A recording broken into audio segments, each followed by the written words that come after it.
Então vamos lá. Pessoal, boa noite. Tudo bem com vocês aí? É, Vamos seguir aqui com a nossa aula, então, de contabilidade tributária, né? Dando continuidade aí aos assuntos que nós estamos tratando de imposto de renda à pessoa jurídica, tá certo?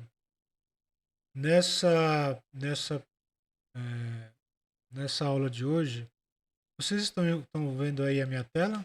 Estão enxergando a minha tela? Carol confirmou que Estou sim. ouvindo simples, estou na parte de contabilidade tributária 2, aula 6. Isso. E o áudio tá claro? Vocês estão me ouvindo bem?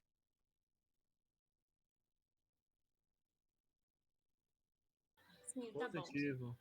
Ótimo. Então vamos lá. Hoje nós vamos falar de dois temas aí, tá? Dentro da nossa aula. A gente vai falar de depreciação incentivada e provisões dedutíveis no futuro, tá? Nas aulas passadas, né? A gente falou aí muito sobre, né? A questão é, de incentivos, né? E de condições que a legislação permite de você fazer deduções para apuração do lucro líquido ou adições, tá?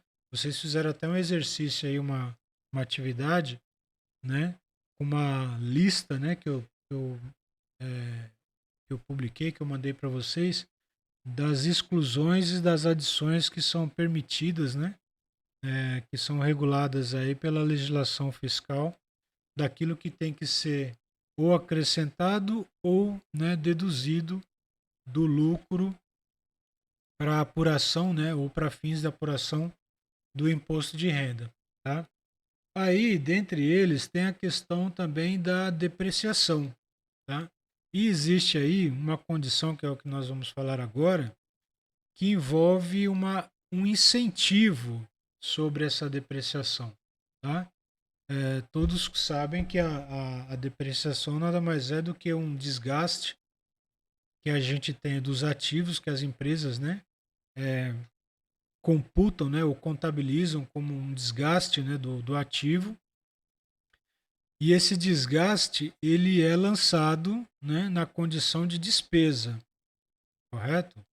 Ou de custo, dependendo é, da, da característica, da qualificação, né, desse ativo. Se for algo relacionado diretamente à produção da empresa ou à atividade operacional da empresa, isso entra como custo.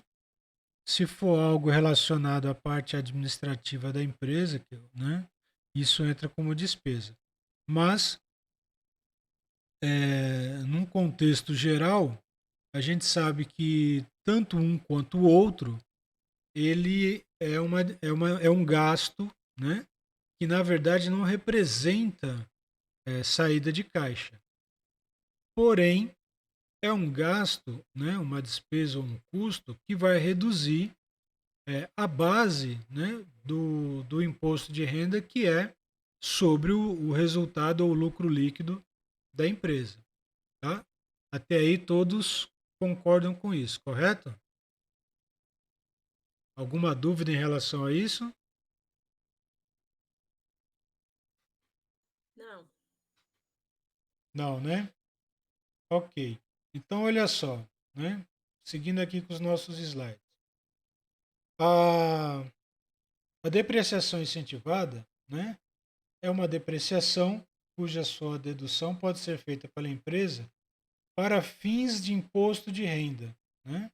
Mas, como eu havia dito, não representa um desgaste efetivo dos bens, apenas é uma condição para um mero incentivo fiscal que gera um diferimento do imposto. A gente falou sobre diferimento do imposto na aula passada, onde a gente, em determinadas condições que a legislação permite, o imposto ele é reconhecido, né, como tal, porém o seu recolhimento ele é postergado. Vocês lembram disso, né? Na aula passada, nós temos aí, né, o imposto, né, ele é reconhecido em determinadas condições, porém ele é postergado. E qual é a condição que lhe cabe essa postergação ou esse diferimento? Receitas que ainda não são ainda realizáveis, né? Então a gente falou, por exemplo, de uma venda de ativo, alguma coisa do gênero, que olha, a receita não é realizável ainda, né? Então faz o quê? Faz um reconhecimento da obrigação tributária, do imposto de renda, né? Reconhece isso dentro do balanço, né? Não só na parte do ativo, né? Como lá do passivo, mas com relação ao recolhimento, ele fica postergado, ele fica lançado na condição de diferido, aguardando a realização ou o efetivo recebimento desta receita. Todos estão lembrados dessa aula, né? Da nossa última aula em relação a esse tema. Sim? Ok? E o material e a aula também foram já disponibilizados, gravados, né? Para quem quiser consultar lá no meu canal no YouTube.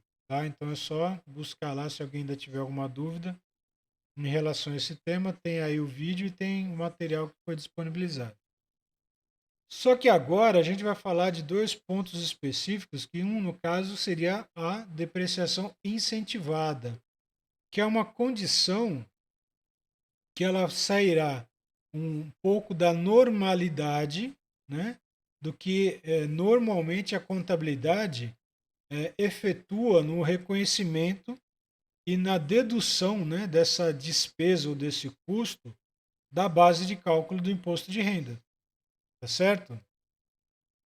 Então, olha só, seguindo aqui o nosso slide, na contabilidade devemos então registrar a depreciação efetiva e normal, como eu falei, né? O complemento a título de incentivo será computado somente para fins de imposto de renda, sendo ajustado no livro de apuração de lucro real. Deixa eu arrumar aqui que está errado. Lucro real, que é o LALUR, tá? É o livro que vai estar acompanhando, né? Registrando essa movimentação, né? Vamos dizer assim, fora dos padrões que normalmente a contabilidade atua ou registra, né? Da depreciação dos ativos ou dos bens da empresa. Tá certo? Bom, seguindo aqui. No caso da depreciação incentivada, ocorre que na contabilidade as parcelas mensais, né, dessa depreciação elas seriam sempre iguais. Tá? Ou seja, todo mês ou todo período a, a, a contabilidade ela vai calcular, dependendo da característica do ativo, o percentual, né, que cabe naquele ativo, né, dentro daquele ativo, para aplicar a depreciação. E isso é feito de forma igualitária, ou seja, todo mês ou todo período será o mesmo percentual, né, o mesmo valor. A depreciação contabilizada, né, no caso somada à depreciação incentivada, ela será dedutível até serem atingidos 100% do valor do bem, né, objeto dessas depreciações. Dessa forma, então, nos primeiros anos seria contabilizado a débito de despesas de imposto de renda, tá, do diferido, ok, em períodos futuros.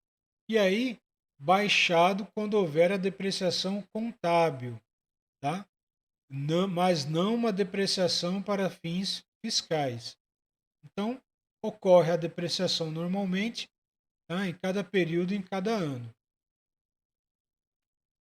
Como é que a gente, como é que seria essa contabilização utilizando desse incentivo, né, fiscal, né, para essa depreciação incentivada, que nada mais é do que você adiantar os períodos dessa depreciação. Então, enquanto que normalmente, né, como a gente falou aqui, olha, durante, né, um determinado período, deixa eu voltar aqui, durante um determinado período, volta, durante um determinado período, o valor sempre seria igual, né, para cada mês ou para cada exercício, tá? Sempre o mesmo valor. O que vai acontecer? Na depreciação acumulada, né, na depreciação incentivada, melhor dizendo, haverá uma antecipação das futuras depreciações. Tá ok? Haverá uma antecipação desses valores, ou desses gastos, ou dessas despesas, né, ou custos que não representam efetivamente saída de caixa, né? É só um desgaste dos bens. Então, isso para efeito fiscal seria antecipado. Contabilmente, vai seguir no mesmo controle, né, dos valores ou né, das informações que serão contabilizadas, vamos dizer assim, né, em paralelo daquela depreciação.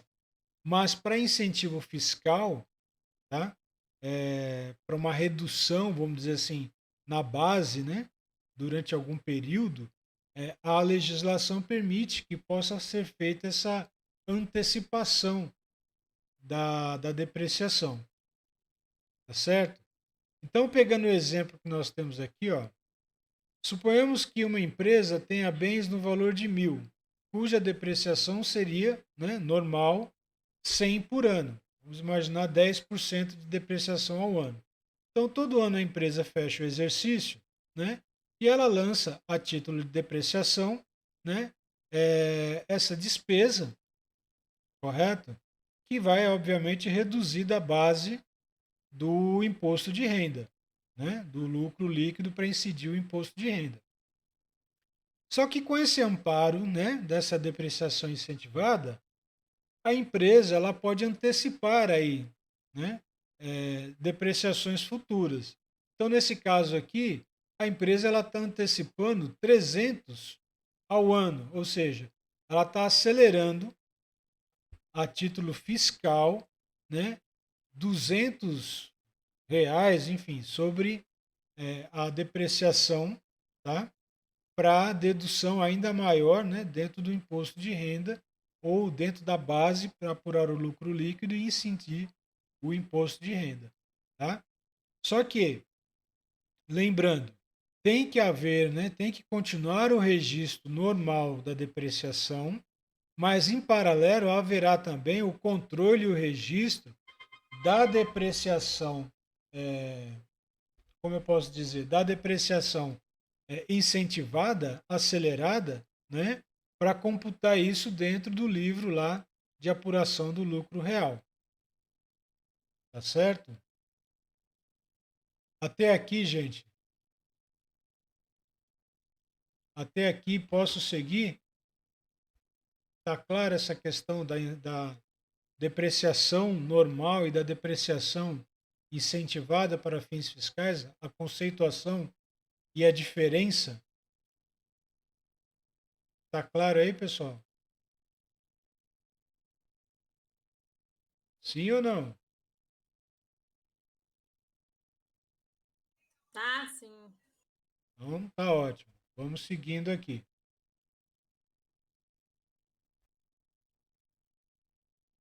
Bom, então, o que a gente vai fazer aqui? Vamos ver um exemplo, né, de como isso se comporta, tá?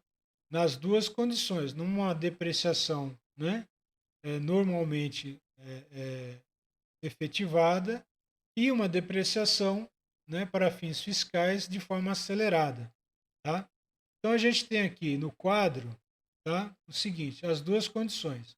Na contabilidade, né, e para fins fiscais, tá? Então, se vocês notarem aqui, ó, do ano 1 até o ano 10, na contabilidade, nós temos aqui o lucro, né, antes da depreciação, Aí, obviamente, a depreciação aplicada, que seria, né, hipoteticamente 10%, correto? Aí nós teríamos o quê? O lucro antes do imposto de renda, que seria o resultado, né, final para incidir o IR, né? Nesse caso aqui os 900. E aí, período a período, ou seja, ano a ano, o imposto de renda de 25% seria, né, aplicado sobre esse lucro após a depreciação, né, registrada e deduzida aí. Tá? Então, nós teríamos aí um valor de 225 durante todos os anos ao longo de 10 anos. Perfeito? Todos os anos ao longo de 10 anos. Tá? Se nesse caso, para fins fiscais, fosse acelerado, tá? Ou seja, fosse antecipado as depreciações de períodos ou de anos seguintes, de exercícios seguintes, como é que isso poderia se comportar e também ser apurado? Tá? Como a gente falou aqui, olha, foi antecipado mais R$ 300, né, 300 unidades monetárias aí, né, ao ano, né, por ano.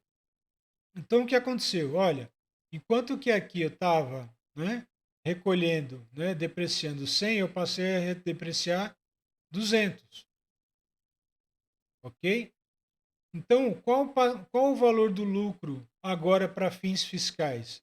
Seria 700, né? 200 mais 300, né? Aliás, 200 mais 100, 300, menos os 1.700.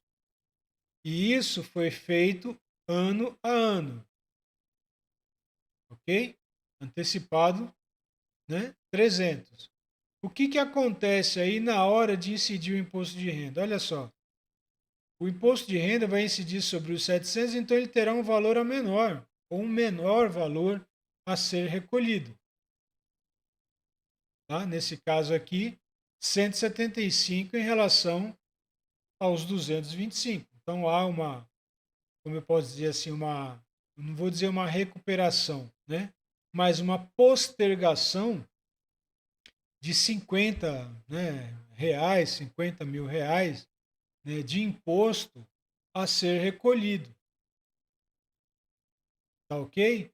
E aí o que acontece? À medida, né, que isso vai ocorrendo ano a ano, né, essa diferença chega num determinado momento que ela vai ser zerada e ela passa a ser invertida, ou seja, eu tenho aqui agora, né, um valor, ok? Né? Porque como eu antecipei aqui os 300, tá?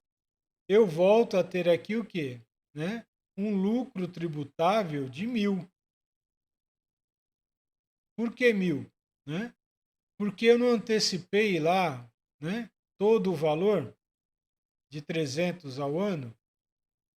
Tá? O que passou a acontecer? Olha, eu antecipei, ok, para efeito de recolhimento, eu tive um recolhimento, uma base menor. Só que aí o que acontece? Eu tenho que fazer essa compensação depois nos anos seguintes. Né? Então, nos anos seguintes, eu passo a fazer o quê? A diluir aquela diferença que eu deixei de recolher, né? E passo agora a recolher. Né? Que seria, né, ao invés de agora, né, a partir do ano 5, né, que eu estava recolhendo 225, como nos anos anteriores, no ano 5 eu passo a recolher 250. Né? No ano 4, 225, onde, né, acaba esse incentivo. No ano 5, eu passo a recolher 250, que é o quê? A compensação do incentivo feito nos anos anteriores.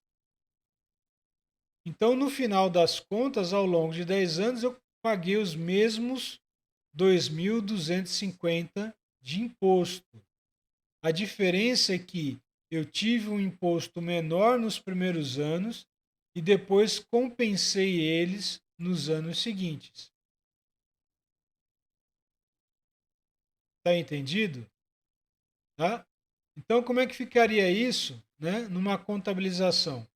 O total do imposto de renda lançado como despesa na contabilidade durante a vida útil do bem é igual ao imposto total pago fiscalmente. Então, a diferença é a sua tributação durante o tempo, né, que foi o que a gente colocou aqui a longo prazo. Então, em cada um dos primeiros anos, a empresa faria a seguinte contabilização: despesa de imposto de renda 225, mas o imposto de renda a pagar seria só 175 e ela jogaria a diferença para o futuro, que seria os 50. Então é como se ela estivesse postergando uma parte do imposto por conta de uma antecipação da depreciação, tá? Por conta de uma antecipação da depreciação, tá certo? E aí no final do terceiro ano, o que que acontece? A conta do imposto de renda, tá? A conta do imposto de renda, né, que seria no diferido, estaria com saldo de 150 e no quarto ano já não haveria mais diferença, que foi o que a gente viu. E a partir do quinto ano, o processo inverte-se, porque aí continua a haver a depreciação contábil, mas não uma depreciação fiscal, porque já foi antecipado. Então passa a reverter agora o imposto que estava no diferido, que foi jogado, né, no longo prazo, e passa agora a reconhecer como um imposto a ser recolhido no curto prazo. Tá? Então a gente tem aqui, ó, aquela diferença dos 25, que a empresa vai agora, né, recolhendo, conforme a gente viu aqui, quando soma, né, os 225, né, incidindo sobre os 900, mais os 25, né, que ela tinha, né, reduzido e agora ela tem que recolher. Tá ok? Então ela tem que recolher. Então ela passa a recolher 250. Tá certo? Fazendo então esse reconhecimento. Tá? Então, olha só. No final do 10º ano, o imposto de renda diferido ele estará totalmente zerado. A empresa cumpriu com as suas obrigações fiscais, tá? Ela cumpriu, tá? Esse controle, né, tem que ser bastante apurado, né, de forma até um pouco complexa, dentro do livro da apuração de lucro real, né, o LALUR, porque a empresa, né, se ela tiver aí diversos tipos de bens, né, diversas condições de taxas de depreciação, tudo isso tem que estar muito bem detalhado para não gerar depois uma possível convocação da Receita Federal, né, por conta de não recolhimento do IR sobre o lucro da empresa, sobre o resultado da empresa. Agora, do ponto de vista gerencial, tá? Do ponto de vista gerencial, o que, que nós temos aqui? Nós temos uma condição de que, olha, imagine que a empresa, de repente, ela tem uma condição de caixa, né? Que pode estar comprometida, pode estar aí, vamos dizer assim, um pouco limitada, né? Para aqueles determinados anos, ou aqueles determinados períodos projetados, o que, que ela pode o que, que ela pode aí utilizar como contornar, né? Como contorno dessa situação, né? Esse tipo de condição, né? Ou seja, antecipar a depreciação para incidir isso sobre a base do imposto de renda, sobre a base, né, que seria o lucro, para ter um recolhimento menor. Ao passo que ela teria aí um tempo maior, né, porque ela está jogando parte desse recolhimento de imposto de renda mais para o futuro, né, onde ela teria uma condição de caixa melhor para arcar com esse imposto de renda. Tá ok? Tá claro isso para vocês?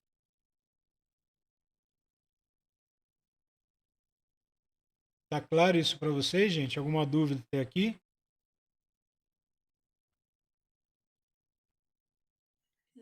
seguir. Tá ótimo. Então, olha só, né? Isso nós falamos em relação, né, a essa depreciação incentivada, tá? Claro, e né, tenho que sempre frisar isso, que tudo isso tem embasamento legal, tá? Existe aí regras, normas, né? A parte legislativa que não só impera, mas ela orienta e instrui toda essa condição para fazer esse tipo de procedimento contábil e fiscal, tá? Nada é por acaso, nada é de forma aleatória. Então, no final aqui a gente está colocando, olha, esse assunto ele é tratado nos artigos 17 e 26 da Lei 11.196, né? Que também ampliou os benefícios fiscais a questões de inovação tecnológica vigente, né, na legislação anterior, conforme o artigo 39 da Lei 10.637. Tá? Então, tudo isso que a gente está falando aqui, existe aí todo um amparo legal, né? Todo aí um regulamento, né? Uma legislação que dá esse amparo para essa condição, né? De fazer essa antecipação, né? Dessa depreciação, né? Que é chamada como depreciação incentivada, tá? Para fazer uma apuração, né? De lucro, né? Menor que faria se procedesse à depreciação, né, de forma como a gente já pratica, ou como a contabilidade pratica normalmente, né, de fazer de maneira linear, né, aplicando o percentual todo o período. Então, todo o período vai ter aquele mesmo valor, né? Então, é uma depreciação linear. Né? Nesse caso, não. Nesse caso da depreciação incentivada, há, né, o benefício de um recolhimento menor, né, por conta de uma antecipação, porém, né, depois de um determinado período, isso precisa ser reposto, né, precisa ser recolhido, né, essa diferença. E no final, como vocês perceberam naquele exemplo, a empresa recolheu o mesmo valor de imposto, né, durante os 10 anos. A diferença é que em um período ela recolheu de forma linear, no outro ela teve um incentivo para ter um recolhimento menor, mas que depois ela tem que repor essa diferença. Tá bom? Bom, seguindo aqui, tá? Provisões dedutíveis no futuro. Aí estamos falando de provisões, tá? O que vem a ser provisões, tá? Dentro do conceito, né, geral, provisão é tudo aquilo que, por algum motivo, eu contingencio, né, um possível gasto ou uma possível perda futura, tá certo? Quando eu trabalhei, né, numa empresa de telecom, né, em São Paulo, né, na capital, por muitos anos eu trabalhei numa área que era a área chamada diretoria de riscos, e que um dos riscos era, né, no caso, a inadimplência, né, possíveis, né, situações de inadimplência ou ocorrência de inadimplência de maus pagadores, né? E essa inadimplência, obviamente, né, se você tem todo um planejamento, né, orçamentário, todo um planejamento financeiro, e aí, neste caso, né, por se tratar de uma empresa de capital aberto, uma empresa que tem ações na Bolsa de Valores, tem acionistas, investidores, né, você tem que fazer projeções, né, de lucros, né, ou de resultados futuros. E esses lucros, né, ou resultados futuros, têm que ser contemplado, né, tá? Possíveis gastos ou perdas, né, que não serão efetivamente concluídos, ou seja, receitas que não serão realizadas ou serão realizadas com atraso, tá? Então, o que que era feito? Era feita uma provisão de devedores duvidosos, né? A famosa PDD. E que isso tinha que ser muito bem negociado, né? Eu lembro bem na empresa, tinha que ser muito bem negociado. Por quê? Porque havia, né, todo lá um incentivo, né, de bonificação para as áreas, né, de bônus, né, e que estavam atrelados a essa PDD. Então, imagine o seguinte, né, se a PDD fosse provisionada, né, num valor muito conservador, né, reduziria drasticamente, obviamente, o resultado da empresa, porque você já está contando que uma despesa vai acontecer naquele determinado período, né? E a empresa terá um resultado, um lucro menor, tá certo? E isso, né? Em contrapartida, impactava também no resultado de vendas, né? Ou seja, uma lucratividade, né? Uma rentabilidade ou uma lucratividade menor. Então, vendas era impactada dentro da sua meta, né? E teria um bônus menor. Só que se você fizesse uma PDD, né, menos rigorosa, ou, né, mais flexível, né, menos conservador e mais flexível, você colocava em risco, por exemplo, a cobrança. Porque se a cobrança, né, tivesse lá uma estimativa de recebimento e aquele recebimento fosse menor do que era previsto e não estivesse provisionado, aí a cobrança era, né, era punida, né? Era é, é, comprometida. E aí o bônus, obviamente, da área de cobrança também. Então eu ficava numa condição que eu tinha que fazer um, um PDD, né, uma provisão de devedores duvidosos, que fosse o mais próximo possível daquilo que realmente poderia acontecer, mas que também fosse flexível naquilo que deveria ser recebido. Então, essa provisão, né, como outras provisões a gente vai estar falando aqui, ela também servia, né, para reduzir a base de cálculo para o imposto de renda, que era o resultado, né, que a empresa estava projetando, né, em termos de lucratividade, né, ou de resultado positivo dos seus exercícios. Tá? Então, nesse caso aqui, o que nós estamos falando? Né? Provisões dedutíveis no futuro, a gente está dizendo o seguinte: que alguns custos ou despesas devem ser adicionados ao lucro líquido para determinar o lucro real. Tá? Uma vez que somente são dedutíveis no cálculo do imposto de renda quando atendem condições, né, que a legislação fiscal permite. E aí a gente está falando aqui de alguns exemplos. O exemplo que eu falei é com relação à provisão de devedores duvidosos e que especificamente nesse caso há também toda uma condição daquilo que pode ser dedutível, né, ou não, tá?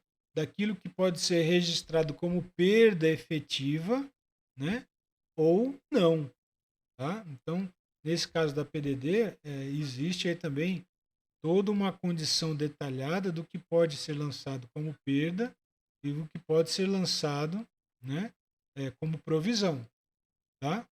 Que a perda, na verdade, é aquela provisão, né, que realmente se concretizou. Você provisionou achando que não iria receber e efetivamente não recebeu, né? Então existe aí também uma orientação, né, detalhada para esse tipo de situação. Então a gente tem aqui, ó, né, provisão para perdas sobre estoques, né, registrado na contabilidade quando estimadas as perdas, mas não dedutível para fins fiscais quando realizada. Então, essa é uma condição de perdas, né, que pode acontecer no estoque, né, que foi lá registrado na contabilidade, mas que de repente o que foi estimado, né, não foi totalmente dedutível para fins fiscais quando foi realizado. Tá? Então, esse tipo de perda futura ela pode ser, né, lançada, ela pode ser deduzida aí, né, dentro das provisões. Tá? Provisões para despesas com manutenção ou reparos de equipamentos, né? Registrada contabilmente quando se conhecia, mas dedutível para fins fiscais quando efetivamente realizada. Ok? Então, né, se previu lá uma despesa com determinado tipo de manutenção ou reparo de equipamento, e aí isso foi, né, provisionado, né, futuramente, deduzido, mas aí, obviamente, quando efetivamente se realizou, aí tem que fazer, né, a sua contabilização em cima daquilo que foi realizado. Tá? Provisão para garantia de produtos, né? Produtos é, futuros, né? Alguma coisa que a empresa contratou e ainda não recebeu, né? Algum tipo de produto que ainda está em linha de produção, né? Então ela pode fazer esse provisionamento também, né? Provisão para os riscos, perdão, provisão para riscos ou outros passivos contingentes. E aí, aqui cabe esse exemplo que eu falei para vocês em termos de provisão para devedores duvidosos, tá? Ou nesse caso aqui, provisão para questões trabalhistas, tá? Isso também é muito comum se utilizar, né? Provisões aí para processos trabalhistas ou reclamações trabalhistas.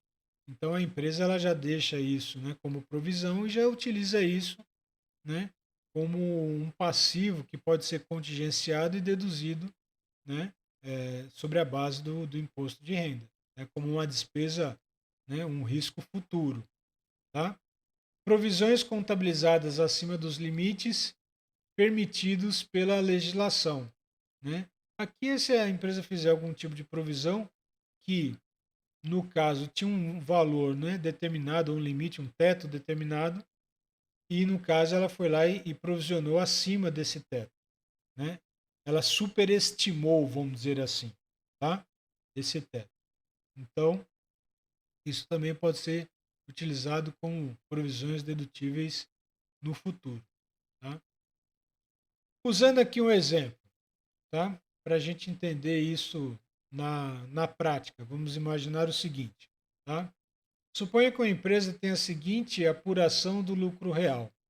Ela teve um lucro líquido, tá, do exercício, antes do exercício, antes do imposto de renda, de 3.000. E aí ela tem, obviamente, aqui algumas adições que são despesas que não são dedutíveis. Então ela tem lá, olha, multas indedutíveis 300, provisão para garantia de produtos 100, manutenção e reparos a executar, perdão, vou consertar aqui, a executar 150, provisão para contingências trabalhistas 40, foi o que a gente falou agora há pouco, e aí o lucro real tributável passou a ser o quê? 3.590. Por quê? Porque houve essas adições de despesas que não estavam previstas como dedutíveis até então, né? Então, o que ela faz? Ela vai, né, reconhecer essa despesa do imposto de renda para recolher futuramente, tá certo? Só que aí, né, há essa questão de provisões dedutíveis no futuro, né? Que é o que a gente havia falado daquelas condições, né, que estavam aqui, né? Dessas possíveis provisões que poderiam, né, ser dedutíveis para se discutir ou para se reconhecer no futuro, quando efetivamente ela ocorrer. Então, quais seriam essas provisões? Olha só.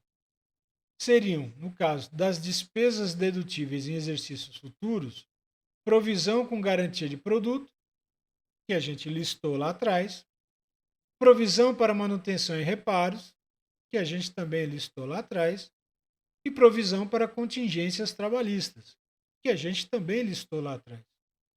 Então, disso tudo, somaria 290, o que seria, né, perdão, né, de imposto de renda diferido. Olha só, Imposto de renda diferido. A gente voltou naquela condição do que nós falamos lá atrás de imposto de renda e diferimento. Ou seja, eu estou reconhecendo o imposto, porém eu vou estar postergando ele por conta de uma provisão que eu estou, né, considerando uma provisão que eu estou deduzindo e aguardando a sua efetiva realização. E aí, quando houver essa realização, aí sim, em sobre o realizado, eu vou recolher o imposto. Né? Eu vou apurar o imposto que deveria ser, né, recolhido e vou reconhecer e recolher esse imposto. Tá claro isso? Tá claro, pessoal? Turma?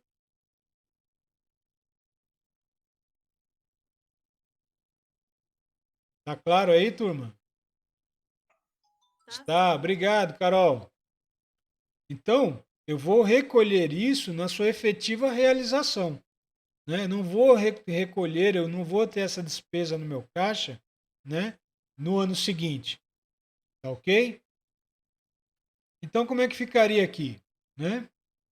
Notemos então que o cálculo não abrange todas as despesas contabilizadas e que adicionadas para fins de apurar o lucro real tributável, mas tão somente que seguramente será dedutível no futuro.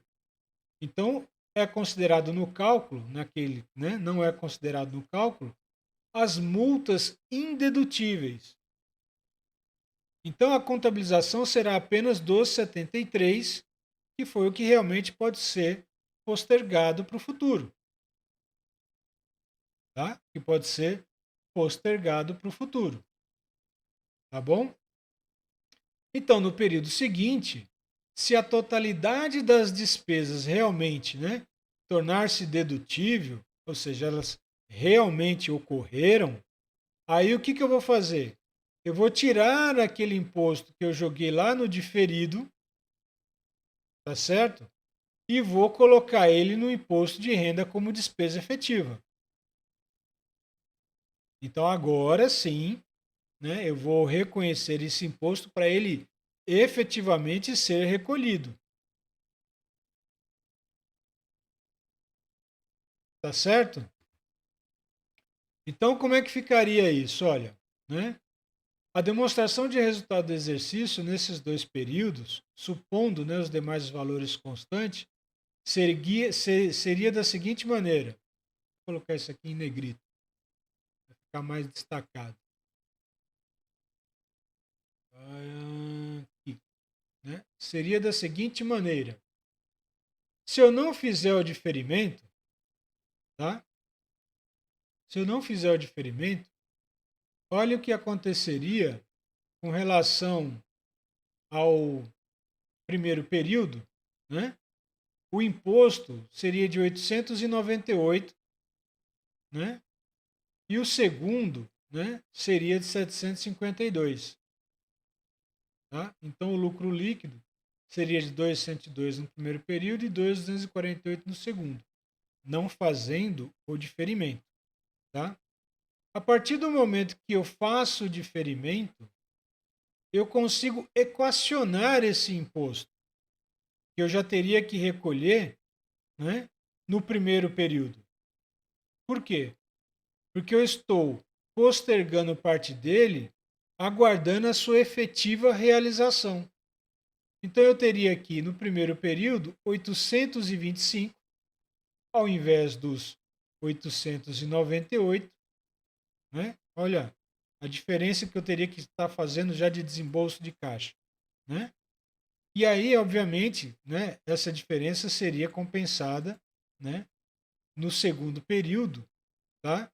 Então eu teria aí, né, um equacionamento desse imposto, né, gerando resultados, como eu posso dizer assim, mais factíveis para a empresa, né?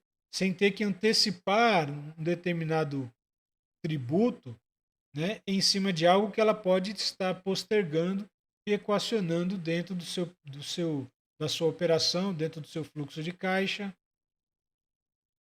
tá certo? Então essa seria uma vantagem, vamos dizer assim, de se utilizar, né, dessa permissão, né, dessa flexibilização que a legislação permite com relação a provisões, né, provisões que podem ser deduzidas, né, da base de cálculo do imposto de renda, né, que aguardariam uma possível realização em períodos futuros. Então, aguardaria essa realização, essa efetivação, para aí sim ser computado e aí, né, efetivamente apurado a base de cálculo, né, do imposto do lucro, né, a base de cálculo para calcular o imposto de renda devido. Tá certo? Tudo bem até aqui? Sobreviveram?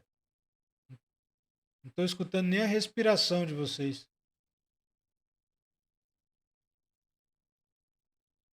Sim, ótimo, perfeito.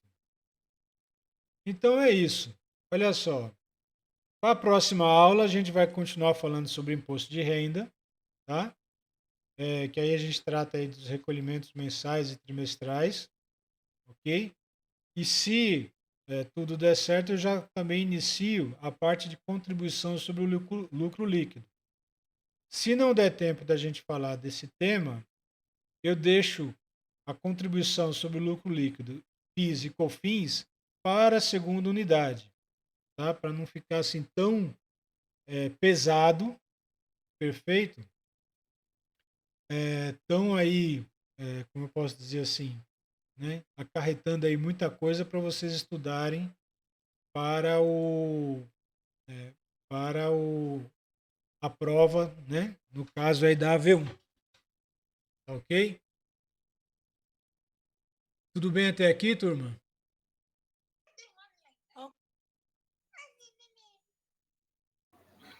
Tranquilo, né? tranquilo, professor. Ótimo. Então tá. Eu vou então dar como encerrada aí então a nossa aula, né? Com o conteúdo que a gente apresentou aqui, tá certo? E a gente volta então na próxima aula. Deixa eu só ver aqui, deixa eu só encerrar aqui a gravação, né? Então, a aula está gravada, perfeito? Para vocês consultarem lá no canal hashtag Controladoria na Veia, tudo junto.